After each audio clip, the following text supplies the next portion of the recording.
Shedeur Sanders' fall was one of the biggest draft slides in history. We're going to tell you why he slid in the draft and why it's not as ridiculous as you might think. Also, the Lakers facing elimination. The Lakers down to a 3-1 series deficit. We got big takeaways why JJ Redick might have cost the Lakers this series with a big rookie mistake. Also, you got a big game winner in the NBA, Aaron Gordon, Damian Lillard. He tears his Achilles. A very sad moment for the Bucks and Damian Lillard. All that coming up next on The Big Lead.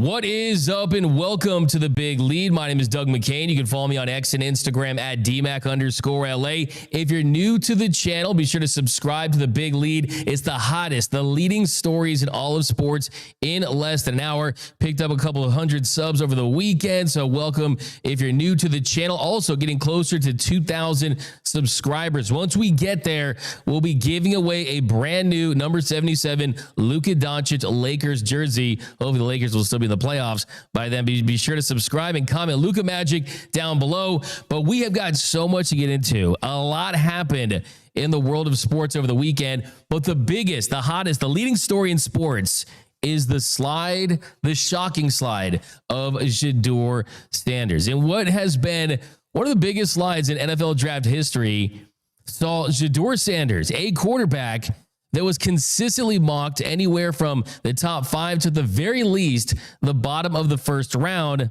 slid all the way to the third day of the NFL draft. He gets picked in the 5th round as the Cleveland Browns traded their 166th and 192nd pick to the Seattle Seahawks to pick him up with the 144th overall selection. And this is something that really became national news because this is the son of Deion Sanders. This is a player that was viewed at one point as the top quarterback in this draft. But that was not the case. He ends up falling all the way to the Browns. And then to add insult to injury, you've got one of the worst pranks, one of the cruelest pranks we've ever seen, where we'll get into that in a little bit. You had a Ole Miss frat dude, it looks like, and Jeff Ulbricht's son set him up to make it seem like he was picked by the New Orleans Saints, only to find out that was a prank. But he ends up going to the Browns. I wonder what Shedeur's face looked like when he realized being selected by the Browns wasn't a prank. He ends up with a team that has Joe Flacco and drafted Dylan Gabriel. But the good thing for Shedeur Sanders is that their head coach, Kevin Stefanski, said that if you are a quarterback and you are on that roster, that you are going to have a chance to compete with that organization and to earn that starting spot. But why did he fall? Why did he fall? I talked to some scouts this weekend, and it's pretty much consensus around the league that there's a little bit more to this outside of, he's Deion's son and everything that comes with Shedeur Sanders, the brand, the legendary, the iced out watch and everything that he does on social media, that it wasn't that. The first big reason why he fell was the simple fact that there weren't that many teams that were looking for quarterbacks in this draft. And the teams that were, the Giants, the Titans, the Saints, the Steelers, the Browns, they take Sanders. By the way, I did predict that on the Friday show that he would end up with the Browns, but also the Rams. Now look at those teams. The Giants, well, they ended up with Jameis Winston, Russell Wilson, and they end up going with Jackson Dart. They traded for Jackson Dart. You look at the Saints, they go with Tyler Shuck. And you look at the Steelers, they're still waiting on their quarterback situation. And the quarterback situation is different than any other situation in professional sports. You're as selective as possible. You don't just, if he was a really good cornerback or it was a really good linebacker or receiver, yes, there'd be more opportunities for him to get drafted high. But when you have a draft that doesn't have a lot of teams looking for quarterbacks, Well, you are not going to fit into those situations unless you do everything right, unless you are an elite prospect. And you look at all those teams. Giants, they went elsewhere. Saints, they went with Tyler Shucks. Steelers, we'll see what happens with them, but they didn't want to go the Shedeur Sanders route. The Browns, they pick him. Jets, they're fine with Justin Fields. And the Rams, they trade out of the first round to collect more picks to put themselves in the Arch Manning sweepstakes for next season. So this was not viewed as a high quality quarterback draft, and there just wasn't that many teams. And the second biggest reason is he's not viewed by scouts as a great pro prospect. Scouts are not media members. Mel Kiper Jr. is entertaining, great hair, NFL draft legend. He's not a scout in NFL circles that is making these teams big boards up. Mel Kiper Jr. is the same guy that went out there and ranted after the Detroit Lions took Calvin Johnson over Brady Quinn. He's the same guy that thought Jimmy Clausen was going to be the second coming of Joe Montana. So just because Mel Kiper Jr. thought that Shedeur Sanders should have been the top quarterback selected really means absolutely nothing to these teams. And you look at him as a prospect, undersized at 6'1". His athletic score was 14th. Out of the qualified quarterbacks. Of all the quarterbacks in this draft, he had a 63 athletic score. That was 14th. He had a 79 overall grade. That was the third highest.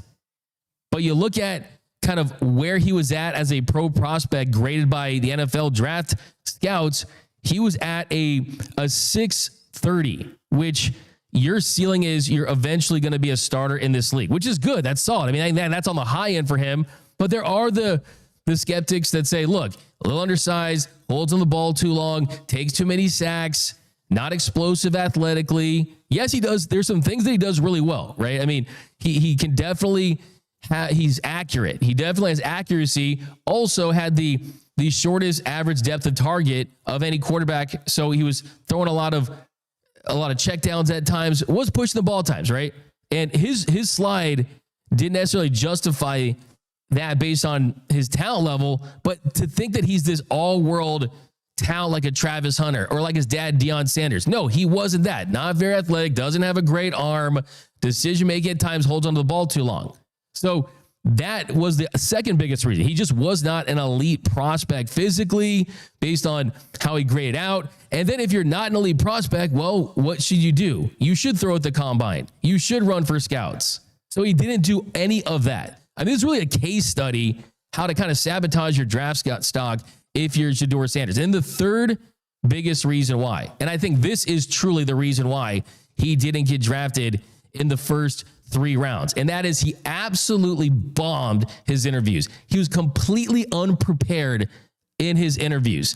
And this is from multiple NFL scouts, multiple NFL insiders said that he was not prepared when coaches asked him in interviews about installs, about what they would do in certain situations, about using the whiteboard to draw up plays, that he was uninterested, that he was downright just aloof at times. And Matthew Berry, he wrote in his insider column, he said, I got the exact opposite read on Shedeur Sanders that I got from Cam Ward. Said, I want to be careful here, but I spoke with 2 people on 2 different teams that met with Sanders and completely independently of each other, and they had the exact same thing to say. They both said it was a bad meeting and that he came off as unprofessional and disinterested. Both also said that after the meeting, they had a lesser opinion of him than prior. These same people both met with Cam Ward as well, and both said they loved Ward, and it was a great meeting. So if you are Shedeur Sanders and you want to get picked by the Giants and you know you're going to be interviewed by Brian Daboll and you come to that meeting and you're not prepared to talk about installs, you have yourself to blame. You absolutely have yourself to blame, because what's the flip side? How about Jalen Milroe?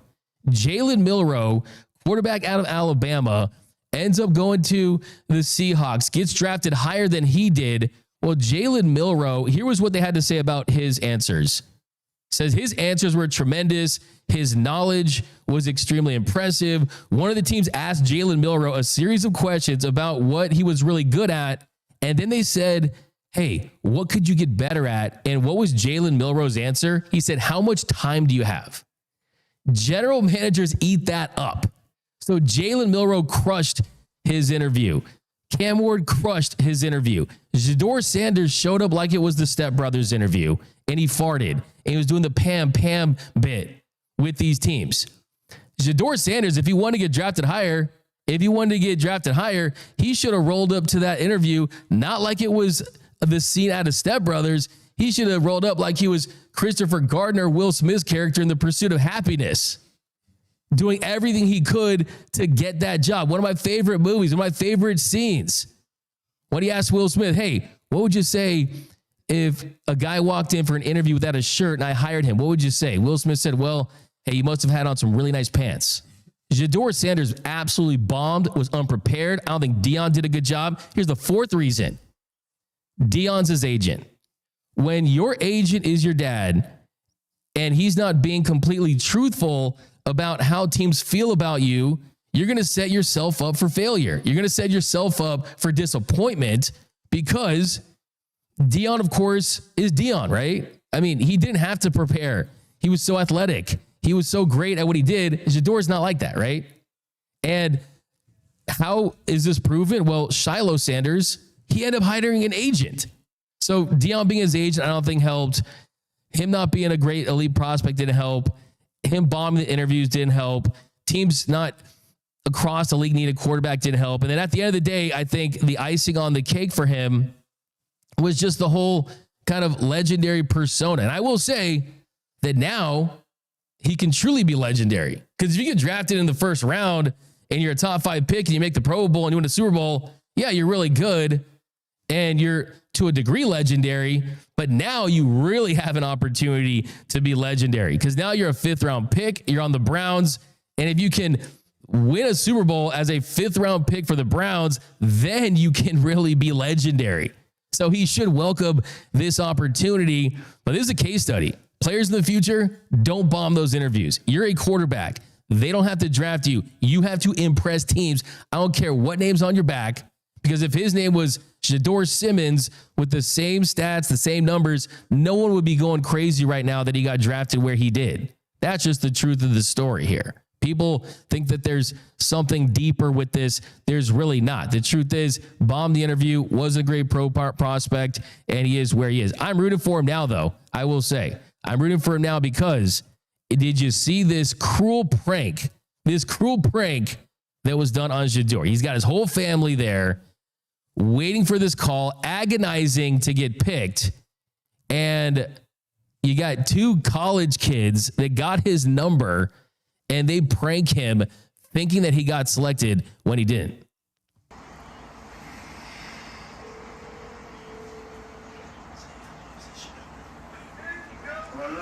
Hey, is this Shedeur?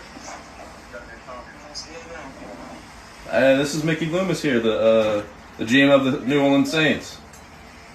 How you doing? This is Mickey Loomis here, GM of the Saints. How you doing? Good, how are you, man? Good, been waiting on you. Yeah, we have. It's been a long wait, man. We're going to take you with our next pick right here, man.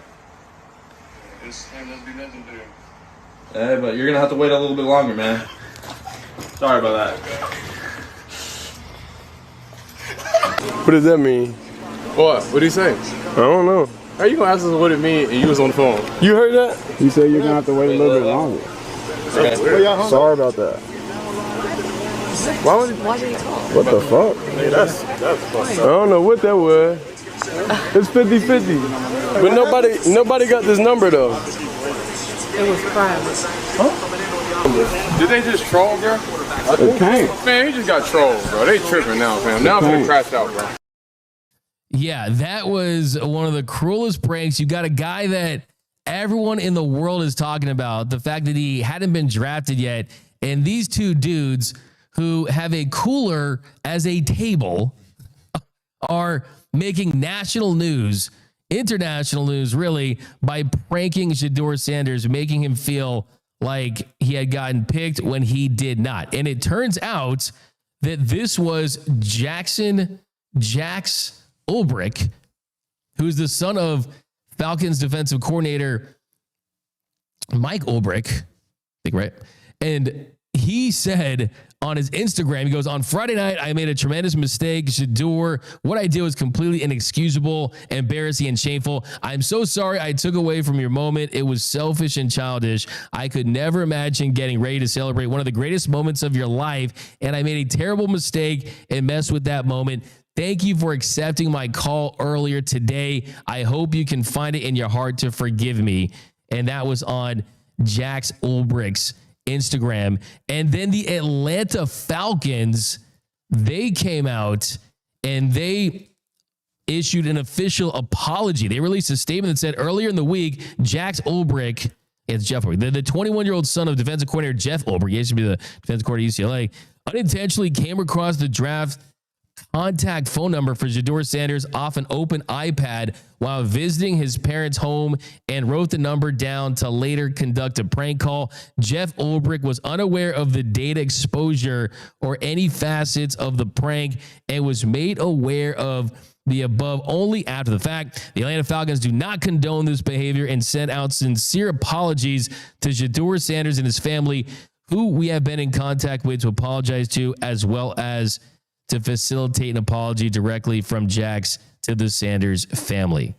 So this is just absolutely inappropriate, unnecessary, cruel, vicious. I mean, they didn't do anything illegal, right? They didn't do anything illegal. I think two things can be true. This is terrible, but also a pretty well executed prank by these knuckleheads.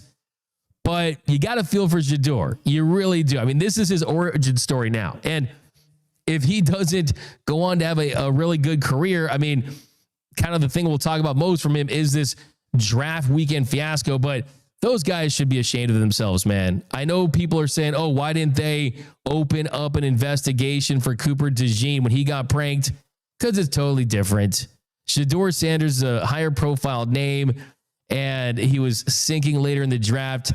These guys, I mean, they should be absolutely ashamed. Obviously, you can't press charges or anything like that. But I mean, I really think that these guys should absolutely be embarrassed beyond belief. But J-Rob, what do you just make of that prank situation there? That is some cruel stuff. Yeah, man. I thought the prank was cruel. Honestly, can you ground your kid when they in college? Can you still get grounded? I mean, right? Yeah, like for that cooler table alone. Yeah, man. the cooler table. I'm grounded. Jax, you're grounded for a minute. I'm cutting the card off. Like, you might as well work at the Ole Miss team store. You can't bring your laundry home. Yeah, like you're cooked for a little bit. Yeah, like just because I'll be more embarrassed from the standpoint of DMAC. They had the organization put out a statement. Like, you have my job. Like, my job had to put out a statement on behalf of my kid. And so I'm embarrassed for Jeff Ulbricht. And then obviously his son. I mean, listen, man, you might not be having a great summer break. You know, you might be working with dad. You might be interning with the Falcons, picking up towels. You might be a water boy for the summer, because there's just no way like I could just let this slide. And you got to discipline something like this for sure. Yeah, absolutely. I think the thing too is like the kid was in that video. Yes. Like, I mean, that's all other fumble in the situation. Like, how are you going to actually be in the video? I mean, if I was going to be, all right, here's the number, I'm freaking like moving to Mexico for like a month. But to be in the video like that was absolutely just incredible that I would even do that. But yeah, I mean, why does everybody record everything, by the way? It's kind of like another example of that. But yeah, I mean, you could say, I mean, that prank was legendary, but also it was extremely cruel. Yeah. And look, honestly, man, hey, for me, if I'm Shedeur Sanders, I'm getting as petty as possible. Yeah. An eye for an eye. Let's start some prank wars. Let's start some prank wars. I don't know what could top that. Like, I don't know if this guy is looking to get hired somewhere and you pretend to be the CEO of that company and say, we're hiring you, and be like, no, we're not. Like, I don't know, like, what he could do. The but worst thing he could do is DM his girl. DM his girl, hey. DM his girl. Okay, hey, I mean, yeah, he's like, you pranked me because I slid. Now I'm gonna slide in your DMs. Yeah, I mean, he could do something like that. That would be legendary too. Have that Rolls Royce pull up.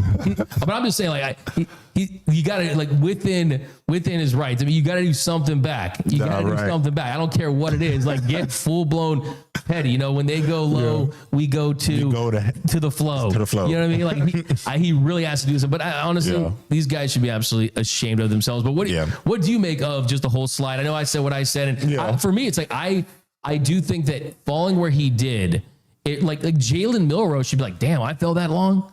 You know what I mean? Like, I mean, there were some people that thought Jalen Milroe could have been picked in the first round, or maybe he gets picked towards the top of the second round. So it's a position where teams are extremely selective, and you gotta nail every single aspect of it, from the interviews to the combine. And unfortunately, I think Shedeur had a different sense of how teams felt about him. And that's just kind of why he slid where he did. And then you add everything else. And then that's where you end up at the 5th round with the Browns. Yeah, I think you and I both were a bit at a crossroads with Shedeur and our opinions of him. Do I think he was a 5th round selection? I'm gonna be honest, absolutely not. I thought he was a day 1, day 2 pick. I'm gonna stand on that point. I think there's 2 things that I could attribute that really affected him in the draft. I think one, I hate that his dad was his agent. I think D-Mac, you know this. Like, sometimes your agent is the guy who's telling you what's coming out of these front offices, but they're not going to tell you too much because they hear the harsh realities, the harsh truths. And so you need somebody who's going to be able to relay those messages, speak on your behalf, kind of say some of the negotiable things that you're not able to say. I definitely think he should have had an agent. The other part of this, and to me, D-Mac, this is the reason why he slid, was not because of his game. At the end of the day, he was a very productive quarterback in the NFL, regardless of how you feel about his physical capabilities, the ability to stand in the pocket, scan the field, and make decisions. He was as good as anybody in the country. I do feel like, though, when you go into a job interview, I hate to say this, but we all kind of, tame ourselves for the interview. You're selling yourself. And I feel like for Shedeur and the Sanders family, they're so unapologetic. They're not turning down who they are for anybody. And I don't think Shedeur went on the podium and said, if you care about changing your franchise, you're going to pick me because I've changed 2 franchises around. So I do think for a lot of people that rubbed them the wrong way, obviously what happened with the Giants interview and Brian Daboll, that didn't go over well. And so I do feel like this was one of those situations where the NFL was like, you're not bigger than the program. And it was a lesson in maybe humility. Do I agree with it? Probably not, because I've seen way worse red flags from other guys. I mean, Johnny Manziel was doing cocaine before big games in his career, and he still went first round. And obviously, Johnny Manziel won a Heisman. I can concede that. But ultimately, I think you hit it on the nose, man. This is just a part of the story. If you're that first round talent, second day talent you still are, you should beat out majority of those guys in that quarterback room. And this is just a part of the journey. This is a part of this Shedeur Sanders lore. And you got to, at this point, just kind of take it and run with it. But I don't think he should have slid. Mel Kiper might have been the most upset about the slide. No, and the reason why Mel Kiper was upset is because he got exposed for not being as plugged in as he wants people to believe. Yeah. And I think that I always cringe when I hear the same thing repeated by 15,000 people. And it's, 32 teams passed on Shedeur Sanders. No, 4 teams. 5 teams passed on Shedeur Sanders, and I'm not here hating, saying that he's terrible or he's bad or anything like that. Had he gotten picked where Tyler Shook got picked up, okay, cool. Fine. Right. If the Giants trade up for him instead of Jackson Dart, I mean, okay, cool. Right. Outside of Cam Ward, that was a hodgepodge of quarterbacks that all could have been picked interchangeably. Yeah. But if the reason why he fell like he did, I'm like, okay, fine, because those guys like Dart, they like Shuck, they like Milroe better. All those 4 guys are really, really close compared to the gap between those guys versus the gap between them and Cam Ward is significant. So that's why I'm not totally shocked. And then you add all the other stuff, Deion being his agent. I think, look, you're Deion Sanders, bro. Like, you're trying to run a college program. Yeah. You don't need to be doing all the nitty gritty, dirty work that an agent has to do. I will say, though, Deion, he said that he was going to be picked in the top 5. He was. The top 5 rounds, though, not picks. I think that kind of where he was. But like I said, I'm rooting for the kid. Same. I think, like I said, legendary. Look, like I said kind of a couple minutes ago, it's legendary to be drafted and be a good NFL quarterback for sure. But like, that word gets thrown around too lightly these days. Yeah. If he wins a Super Bowl with the Browns, if he wins a starting job, if he's a Pro Bowler, if he leads that team to the playoffs, he wins a playoff game as a Brown. He wins a playoff game, right? I mean, that's legendary in all caps, bold lettering. Yeah, I agree. But yeah, you just feel for the. And here's a clip of the Browns organization. Here's a pick of the Browns organization after they make the pick, and yeah, clearly this is a boardroom that was kind of divided on the pick. Is it reality in regards to Shedeur and Deion? Deion's not going to interfere. He's not going to be calling the coach. He's not going to be commenting about Shedeur while he's in Colorado. Lou, I think there's a lot of just fake news out there surrounding the Yeah, it's like when you're at a talent show and a kid's singing and he's bombing and you just kind of clap anyway because you feel bad, you know, that kind of thing. And look, here's another meme. We saw this. This is from NFL News. Awful. Shedeur Sanders tries drowning himself immediately after finding out that he's been drafted by the Cleveland Browns. So, yeah, I mean, it's the Browns, man. And you got Dylan Gabriel that was picked at. So Dylan Gabriel picked ahead of him is egregious. That's the one is the head scratcher. It's unacceptable. Yeah, that was the one where everybody was like, all right, this is getting ridiculous. And the sad part is, like, Dylan's just not a better prospect than Shedeur. And Dylan's also 5'10". You know, like, and we're talking about undersized here. I mean, get a suit, get a watch, put on some cologne, go to the interview the right way. That's all I got to say. Yeah. I will say this. Shedeur Sanders, he tweeted out, "Thank you, God." And my favorite response to that was KFC. KFC responded and they said, the colonial was rejected 1,009 times before finally landing our famous original recipe. Sometimes all a Sanders needs is a little time to cook. Congrats, Shedeur. So rooting for him. We'll see what happens. Yeah. It's with the Browns, odds against him. But let's switch gears to the association. A lot to get into with the Lake Show. So the Lakers, they go to Minnesota. You're down in the series. It's 1-1, and now you're down 3-1. You lose both those games to the Minnesota Timberwolves. And this Lakers team, their backs are against the wall. They're on the brink of elimination now. They lose 116 to 113. And the first thing I want to talk about in regards to the series, and we'll talk about how great Anthony Edwards has been. He deserves those flowers. But JJ Redick may have cost this team a playoff series win.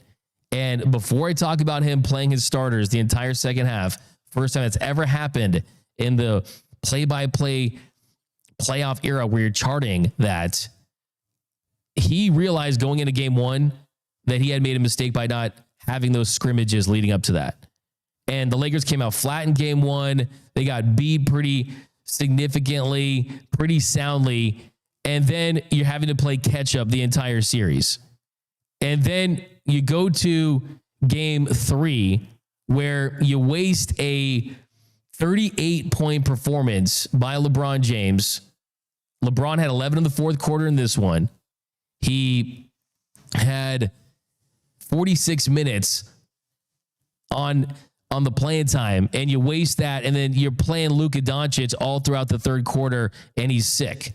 So you got to trust your guys. But the big one, the one that could be the nail in the coffin for the Lakers 2024-2025 season was JJ's decision to make no subs in the second half, and he said it wasn't planned. So game four, you've got a Lakers team that is essentially playing for their playoff lives. Only 5% of the time has the team come back down 3-1 and gone on to win that series. Well, after you subbed out Dorian Finney-Smith for Jackson Hayes, you had a lineup of LeBron James, Luka Doncic, and Austin Reeves, Rui Hachimura, and Dorian Finney-Smith. They played the rest of the game. They played all 24 minutes in the second half. All 24 minutes in the second half. And in that second half, the Lakers, they were starting to cook. They took a big lead. You were up 11 at one point in the third quarter. You were up 7 points in the final 5 minutes, but then they absolutely ran out of gas.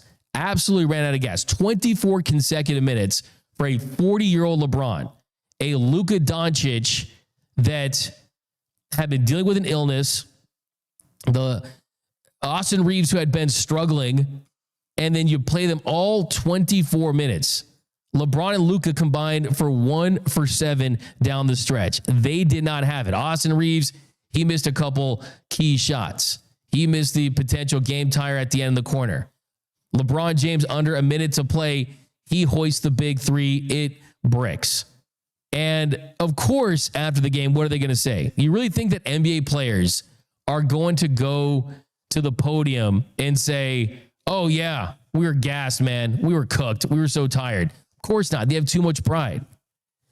JJ Redick said once you kind of make a move like that and you make that decision, they're all in. You just have to trust them. Luka Doncic said it's the playoffs. Fatigue shouldn't play any role in this. Played a lot of minutes, but that shouldn't play a role. I think we just executed bad on the offensive end during the last minutes. And LeBron James, he said the right thing as well, talking about missed shots and saying that they were fine. Here's LeBron James after the game talking about the Lakers playing all 24 minutes with that lineup to end the game. I mean, we had some really good looks. I mean, Luka missed a point blank layup, to put us up 7. I missed a point blank layup to put us up 4. We had a couple opportunities. I don't think fatigue had anything to do with that. We just missed some point blank shots. We were getting to what we wanted to get into, and we just weren't able to convert. Yeah, you ever think you miss point blank shots because you don't have your legs? You ever think you're missing point blank shots because you are gassed? Luka Doncic in the fourth quarter goes 1 for 6. Austin Reeves, 2 for 7. LeBron, 0 points in the fourth quarter after scoring 27 in the first 3. That's not going to get it done. And then you look at games 3 and 4, Lakers were absolutely a disaster in crunch time. They were outscored by 14 points in the 2 crunch time games, and they were 4 for 12 from the field in crunch times of games 3 and 4. I think that JJ Redick, a rookie coach, made a major rookie mistake. It looked like a guy that went out there at the card table and decided to go against the odds. It was a rookie at the card table in Vegas, man. You go against the odds, you get burned. There is a reason why every single coach before you elected to not do something this stupid. Something that clearly cost you down in a game where you had to have it. So, I mean, the Lakers, you got a 5% chance. I don't think they're completely out of this. I think that you win one at home, you got to try to win one on the road, and you can have game 7 at home. But hey, as great as JJ Redick has been, you don't win a championship with the Lakers, you're not a success. And this year, I think this coaching decision ultimately is going to cost them the series potentially. If that's the case, well, hey, we'll see what they do next year. Because Luka Doncic is great, but this is not something that you do when you're struggling to score in the fourth quarter. And that's what really makes me scratch my head when it comes to JJ Redick. Game 1, they scored 17 points in the fourth quarter. Game 2, 13. Game 3, 20. You've had issues scoring in the fourth quarter. So what do? You make it where your best players don't have enough gas in the tank to finish the game in the fourth quarter. That's just not a good double down by JJ Redick. Now, you want to give credit, though. You definitely want to give credit to the Minnesota Timberwolves and Anthony Edwards, because Anthony Edwards has been the best player in the series. Anthony Edwards outplayed Luka Doncic yesterday, 16 points in the fourth quarter. Back-to-back threes to start the fourth quarter. Getting physical, not backing down from LeBron James. Anthony Edwards is 23 years old. He is an emerging superstar in this league that is getting the best of the Lakers when he is the lower seed. So big takeaway from this one, Anthony Edwards has been too much for this team. They have no answer for Anthony Edwards. Yesterday, he finished with a game-high 43 points, 9 rebounds, had 6 assists, and everything the Lakers do to try to stop him, there's just no answers. And he's getting anything he wants. He's just slicing through their defense, getting those switches, driving to the rim. He's forcing the Lakers into just rotations where he can get easy step-back threes. And when they blitz him, he's getting into that trap and he's kicking out to get 4-on-3 situations for his teammates. So the assist numbers is what's really concerning. And in this series, averaging 29.8 points per game, 5.8 assists, 7.8 rebounds, shooting 43.2% from beyond the arc. Luka Doncic, LeBron James, they're not playing as good as Anthony Edwards. Is the younger dude taking over? Is he taking a leap in his career? We all know he looks like Jordan. This series, he's playing like Jordan. As great as Luka has been from a scoring output standpoint, I think LeBron James, no one's going to talk about this. If the Lakers win yesterday, the way I would start this would be by talking about LeBron James' defensive plays he was making in that game and how good he was down the stretch, hitting balls away, blocks, getting elbowed in the dome by Rudy Gobert and not punch him in the face like the whole world wanted him to. Rudy Gobert is like the most hated and detestable athlete in any professional sport, honestly. He's terrible. And then you look at Anthony Edwards. So it was on, this was Kendrick Perkins was talking about, he thinks that Anthony Edwards is going to win a championship before Luka Doncic. That's a fun ESPN take. That's what they want to do. I mean, is that true? Sure, it's true. If Anthony Edwards gets some more pieces around him in Minnesota, I mean, I wouldn't be, I mean, he's that good of a player where you could build around him to win a championship. I think it starts with, can you win a championship with Anthony Edwards as your best player? I think the answer is yes, right? But Luka Doncic is the better player. Luka Doncic, if you asked every GM around the league, I think that at least 90%, maybe more, would take Luka Doncic at 25 than Anthony Edwards at 23. And Luka Doncic plays with a franchise now that wins championships, that has 17 championships. Anthony Edwards doesn't.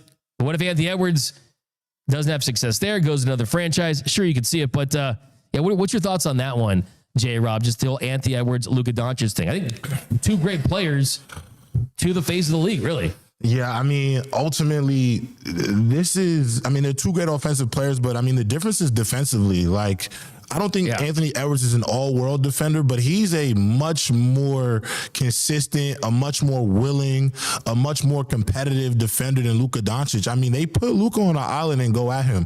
Austin Reeves needs to step up in this series, but I will say this. Listen, Kendrick Perkins went out there and put on national TV that Anthony Edwards is a better all-around basketball player, and that's due to the fact that his ability to play defense along with being able to play offense. Look, JJ Redick definitely messed up making them play for 2 whole quarters. I thought that was definitely not a great move. That is a rookie coach mistake. That is JJ Redick being a first-year coach. But the other issue with this whole thing for me is, you know, I mean, Luka got to come to the party. And I know he's played well, but he's not giving you anything defensively, which is, you know, that's going to be your Achilles heel. This is the playoffs. Like, you're just not going to beat a team being able to outscore them. And so for Luka Doncic, I mean, asking him to be a better defender or a more willing defender, especially when he's played 25 minutes and a half, it's not realistic. You know what I'm saying? He's playing full quarters. And so I think right now, I mean, it will be a conversation, especially if the Wolves win this series. D-Mac, there will be a conversation about essentially who is the better player at this point in their career. You know what I'm saying? There will become a conversation for sure. Yeah, I mean, I think like if you are trying to make that argument, you've gotten the ammo that you look for this series. And that's credit to Anthony Edwards. I mean, he's a great player. He's athletic, man. I love athletic dudes because athletic guys can grow. Athletic guys can get better, right? I mean, this version, like, for me to say Luka Doncic is a better player than Anthony Edwards based on his regular season stats, I don't think carries as much weight when players break through in the playoffs. The 4 games you played this month are much more important than the 82 that you played. Facts. Right? And that's the reason why I think you can make that case, or at least have that argument. That's all you want to do. When the argument becomes something where you can debate, that's when you know you've won. Right. And Anthony Edwards, I think, is a game or maybe a couple of games away from at least saying, hey, I'm leveling up. Right? Am I better than Luka now? Would most GMs take Luka over him? I think they would. Yeah. But he is leveling up. So that's to his credit. Can I throw something out there for you? I'll say this, D-Mac. If he wins this series and they go on to play the Warriors in the next one, and they win that, he plays, I'm assuming, Oklahoma City in the finals. In 2 years, he's knocked off Jokic, Kevin Durant, LeBron James, and Stephen Curry in the postseason. I mean, that'll be pretty good for your case. It looks really good for your case if you're saying who's the face of the league, who's the top 5 player, who's the top 3 player. I mean, Anthony Edwards will have a really good case. He pulls this thing off.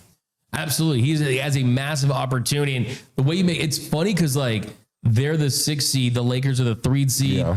It doesn't feel like, it almost feels like they're the higher seed in this in this series just because the Lakers don't have a playable big, right? And the Lakers are a flawed roster. But yeah, I mean, I think Luka definitely needs to step up a little bit defensively, needs to be a little more willing. And look, it's the fourth quarter scoring that you want to see more from him. But yeah, look, I'm not mad at this. I'd still take Luka over Anthony Edwards. But yeah, man, I definitely just changed my whole point of view on Anthony Edwards because I think he earned it. Yeah. And like, I mean, you can change your opinion when guys start doing things differently. And that brings me to Austin Reeves. I want to talk about Austin Reeves. And I'm going to say this, I'm going to play my flag. If the Lakers don't come back and win this series, and Austin Reeves continues to play at the level he's playing at, which is below average to his standards, the Lakers need to trade Austin Reeves this offseason and get more help for Luka Doncic and LeBron James. And here's my reasoning behind that, is the Lakers don't play for the regular season. They play for the playoffs. Agree. Even if the Lakers won this series, the series after that, in the Western Conference Finals and lost in the finals, by the Lakers standards, that is a unsuccessful, disappointing season. And the truth of the matter is, Austin Reeves has been awful this series. He came alive, made some threes in the third quarter, made some buckets, but down the stretch, the decision-making was bad, missing more threes, not committing to defense. He's a one-way player. And you talk about Anthony Edwards. Is Anthony Edwards going to be an all-NBA level defender?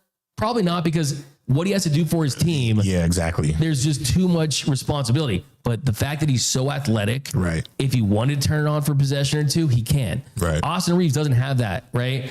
And I truly believe that if you are going to try to maximize your window with LeBron James and Luka Doncic, LeBron, he still has it. He just can't do it every night for fourth quarters. He's 40. He's 40.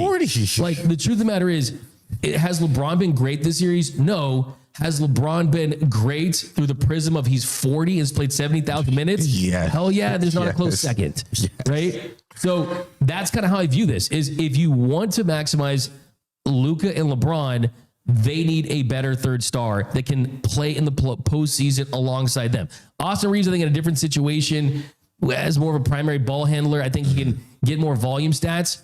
I'm not impressed with Austin Reeves. I'm not I'm him. He's the best third option in the league type guy. I've never been. Yeah, it's time for him to wake up in the series. I'd trade him. I really would. He's got a high value contract. Well, you need a big too. So you need a big. You need more athletic wings. You need someone to say, hey.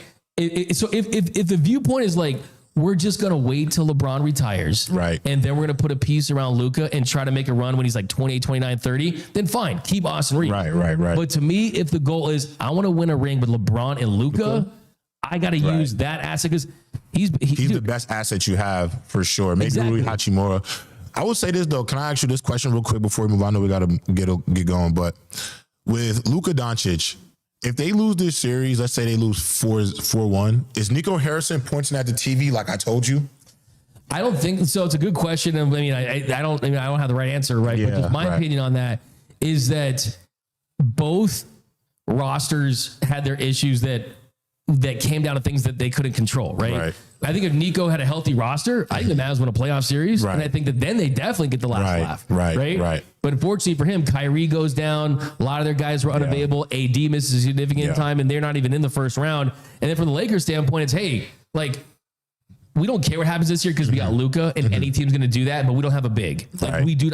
I've been watching, like, I'll be honest with you, bro. Like, I don't watch any hockey ever, unless it's the playoffs. Right. And then I become this expert. Like, I learn the names. Like, it feels like teams are on a power play when they're going up against this Lakers defense. Yeah, I agree. That's and a good way you to put can't go 5-on-4. Yeah, so I think, but I do think from a perception standpoint, it does kind of make you feel like, you know, I would say no. I can't. Nico just can't. They win this protection program too.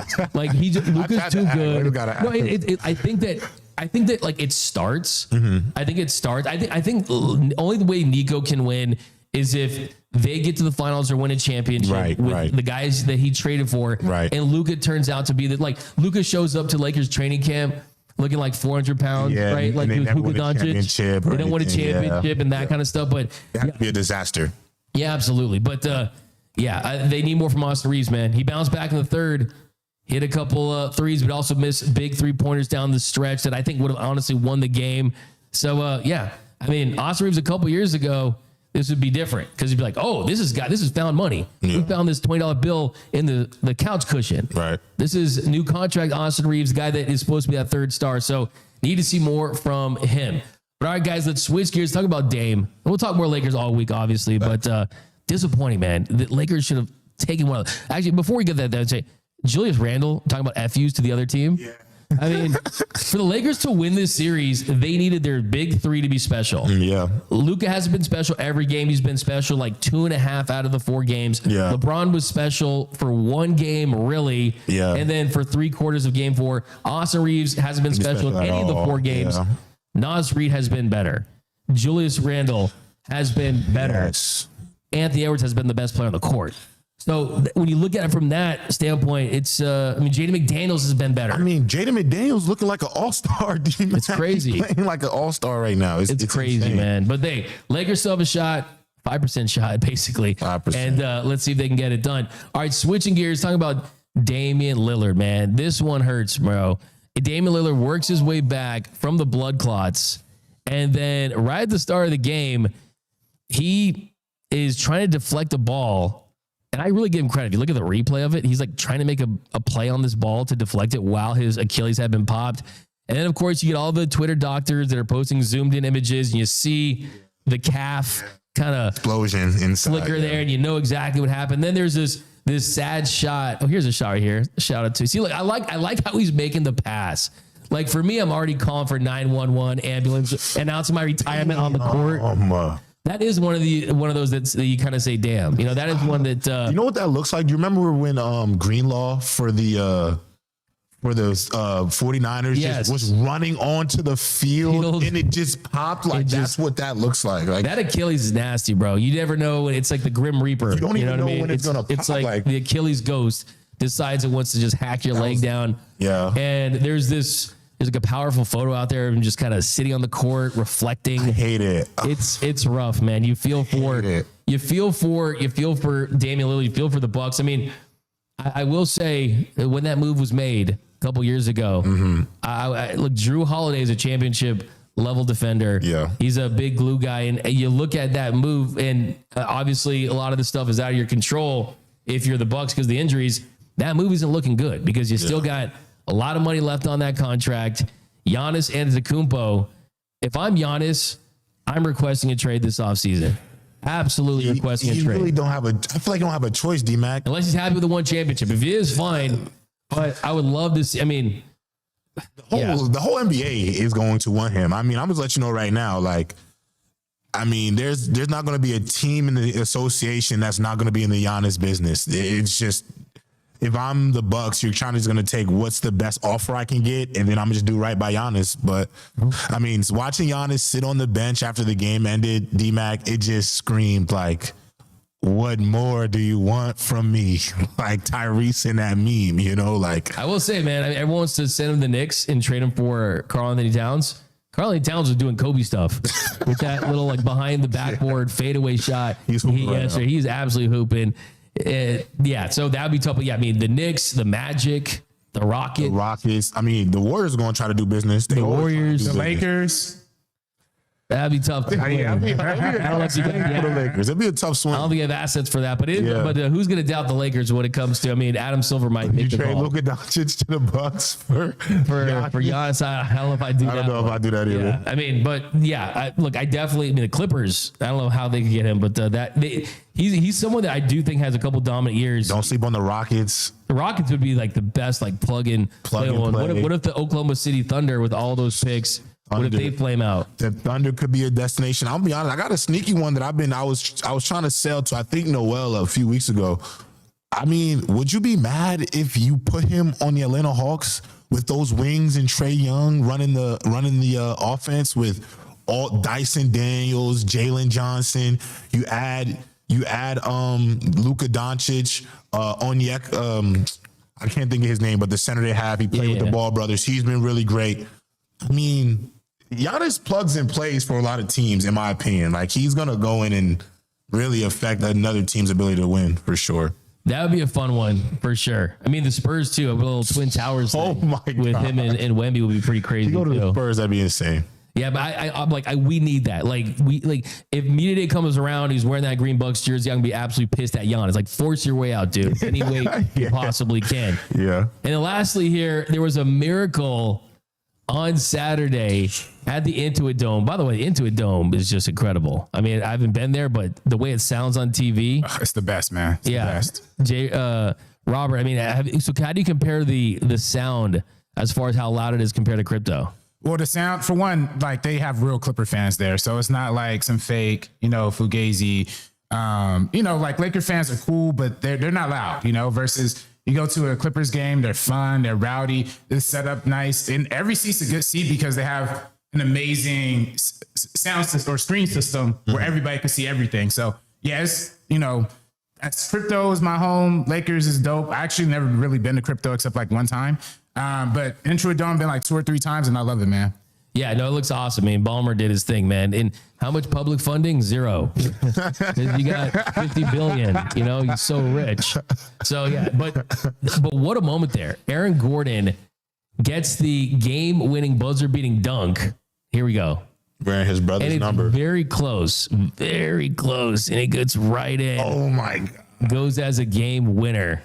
Just an absolute heartbreaking loss for the Clippers. And I saw people I think it was like ESPN tweeted out that this was like the first kind of, I mean, the 8, it reminded me of the Ayton dunk or the play back in 2021 with the Suns, but I think that ended with like 0.7 on the clock. So this is a true game-winning buzzer beater. It was controversial, but you call it on the court and you just can't overturn that. Yeah, I don't think I like the non-overturn. I like that they didn't call that a foul on Tim Hardaway Jr. yesterday. I like that this one right here, you got to just celebrate the moment. And look, the NBA playoffs have been really incredible so far after years and years of disappointing playoffs. But the Clippers, do they rebound?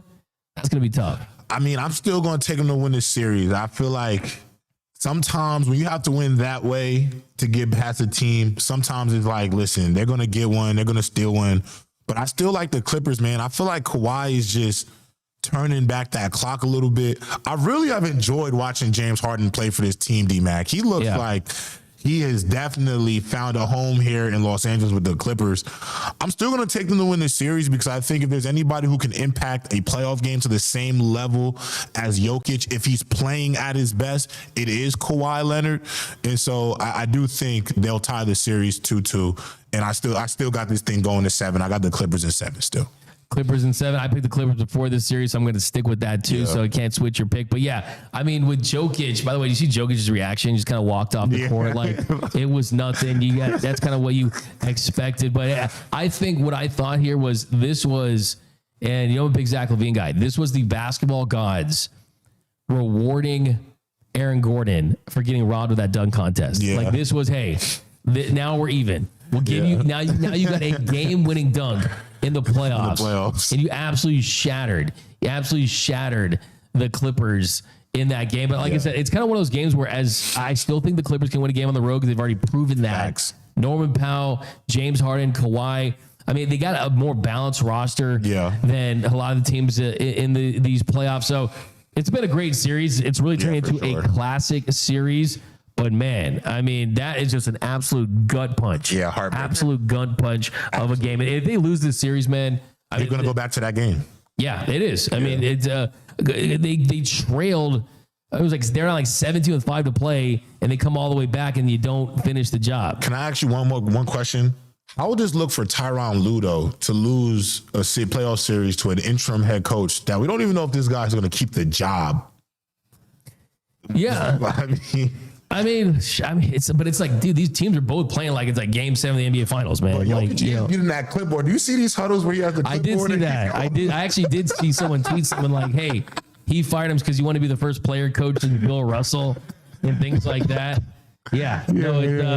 Like Jokic, he's Jokic, man. He doesn't look happy, but I know he's into it. How he carries himself. But what a crazy moment there for the NBA. And these playoffs, by the way, I just want to give them some love. Yeah, they've been good. They've been really, really good. The NBA hasn't had playoffs like this in a long time. A a lot of Chippy, tight too, theory, and they're chippy. Guys aren't friends. Like, let's end jersey swaps. Yeah. Let's end dapping up. Yeah. Let's end, like, I have to admit, and you guys are probably going to think that this is coming up as LeBron hate. Did not like the optics of him chumming it up with Anthony Edwards late in that one. I just didn't love it. I just didn't love it. That's okay. The I think optics that's of okay. it. And look, LeBron, significantly better NBA player than Kobe Bryant in his career. Significantly. But Kobe's not doing that. I mean, Kobe's wants to eat your heart out at all times. And I think that from the Laker fan standpoint, they're going to cling. Like, that's the thing we talk about. People are always, it's the DiCaprio in Once Upon a Time in Hollywood meme. But people always, they always want their confirmation bias. Yeah. And all the Kobe lovers that don't like LeBron are like, oh, Kobe wouldn't Never do that. You kind of set yourself up for that. But we'll see. LeBron has a chance to do something crazy and come back down 3-1 once again. I give them a shot. I mean, the lucky thing for them, D-Mac, is they get to play 5 and 7 here in LA. Yeah, but I will say LeBron might be saying, I'm not saying Anthony Edwards is LeBron because he never will be, because there never will be another LeBron. But I wonder if LeBron's thinking to myself, like, hey, is that kid from the Pistons series, back in the day when I had my coming out party? Is that what Anthony Edwards is going through? Yeah. You never know. But that's going to do it for this episode of The Big Lead. My name is Doug McKain. You can follow me on X and Instagram at DMac_LA. And until next time, we're out.